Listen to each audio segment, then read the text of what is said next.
Interesting, because I'm sure Kenya, we're in an economy where we have so many different entrepreneurs, and fintech is one of the areas, as you've mentioned, that most entrepreneurs are looking into. How does one become part of that particular program, and how are they able to benefit from that particular program?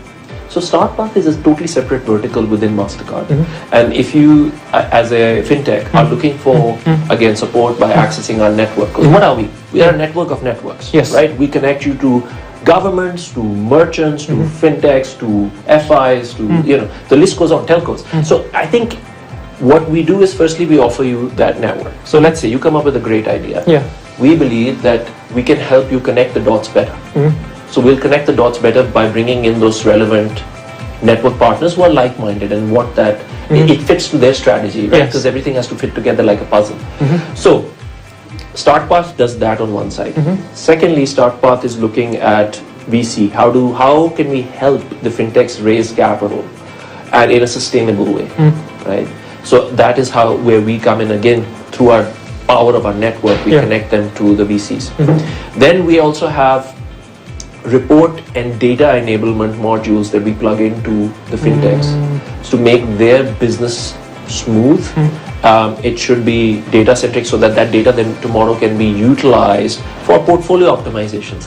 Let's say if you're a fintech with 1 million customers, you would want to know that what is their behavior, what's the pain point, what is working really well, so that you can do more of it. So there's data play, marketing. So StartPath gives you the marketing tools to say, okay, this segment is working well, how about you focus more on this one? And here's the offers that you could track. So there's a whole 360 view that StartPath takes on a fintech working with them, and based on their own strategic priority, supports them. We even fly some of the fintechs to our digital safari, to San Francisco, to New York, where we put them in front of big tech. We'll take them to a lab in a top university in the US to show what's the latest and the greatest that's coming out, and can they connect the dots of their fintech model with that. So it's a whole exposure that a fintech could get if they want to go the StartPath route.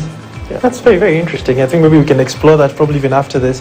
And just as you almost just come to a close, you've been in this particular ecosystem for decades, primarily, and there's so much that's been happening over the years. We have seen where we came from and where exactly it is, the new technologies we're experiencing. Crypto is becoming a norm. So many different particular technologies are coming into place. From where you sit, how do you envision the future for fintech?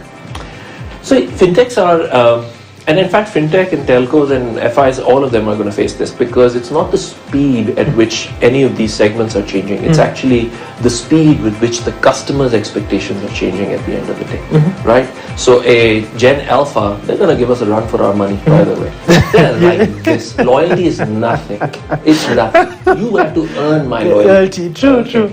So if you let the guard down at any given point in time, you will lose that customer, because they flip. For us, like when we first perhaps moved on to a social media platform like Facebook or Twitter, for us it's like, we have to move to another one. It's a lot of work. You got to think through it, because their social network is there. But for them, there's a new thing comes out, they take up like that. I think last time I checked, the downloads for Pokemon Go, I think they'd reached 50 million users in a matter of a few days, 4 or 5 days, something like that. It was crazy. The first phone where we used to pick up the phone and dial it, right? And then it was, it took more than 70 years for that to get to 50 million. It took a while. I think imagine that, right? So today, the disruption can happen in days and you wouldn't be caught off guard. So I think when I look at the future, it's a future where you need to be thinking 5 or 10 years ahead of what's coming. Customer behaviors, data, and that's why we say AI, machine learning is critical. We need to adopt and embrace it. Yes, there are fine-tunings that we need to do to that. We work closely with regulators and public policy to make sure we take care of the privacy part. But that data has to be utilized to ensure that the design of our CVP and our user experience is what the customer of the future will like. Right? So I think that is what we are looking. So we're heavily looking into Gen AI. Our labs globally are working on generative artificial intelligence, whereby we can predict based on where you are in terms of your life cycle and your profile, where we see that you would next be looking for a mortgage, and you would be looking for at certain benchmarks in terms of pricing, offer, whatever it is. Similarly, you would be looking for a next payment tool on your phone, tokenized. Okay, you could be looking for an open marketplace. Now that marketplace should give you everything. Yes. I want insurance, I should be there. Banking, I should be there. Spending on my merchants or whatever, I should be there. So I think that's the kind of future we're moving towards. So we should be looking at that. Blockchain is going to be another critical one.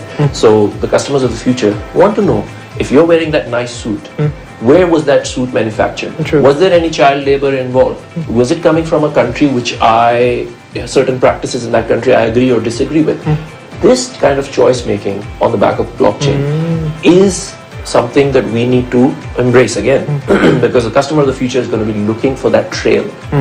So blockchain is not limited to crypto. It has many use cases. So therefore we are driving that agenda, and we're working with governments on that. Wow, interesting. I've really, really enjoyed this particular conversation. One of the core things, especially to the audience,